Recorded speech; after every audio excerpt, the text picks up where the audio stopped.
রে?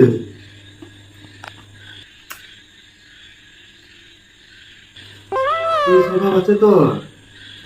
হ্যাঁ, আগে তো বলি নাই। কবে থেকে? আমি খাইনি তো, আমি খেয়ে দেখছিলাম একটু। আচ্ছা, খাস না? তুই সব খাস। হ্যাঁ, হাতে নাতে ধরা পড়েছিস। আসলে তুমি খাও তো, তোমাকে অনেক বারণ করার পরেও তুমি ওইটা করতে পারোনি, সেই জন্য ভাবলাম যে কি এমন আছে এটাতে খেয়ে দেখবো, ওই জন্য একটু খেয়ে দেখছিলাম।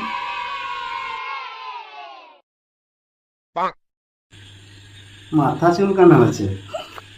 চুলকা চুলকা, আজকে তুই হাতে নাতে ধরা পড়েছিস। আরে আমি খাইনি তো, আমি এমনি খেয়ে দেখছিলাম একটুখানি। তুমি খাও, তোমাকে এত বারণ করার সত্ত্বেও তো তুমি ছাড়তে পারোনি। আমি ভাবলাম কি এমন আছে এটার মধ্যে, আজকে খেয়ে একটু দেখি।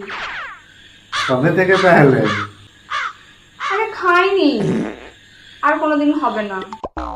চল তাহলে একসাথেই টানি আমরা দুজনে, ভালোই হবে।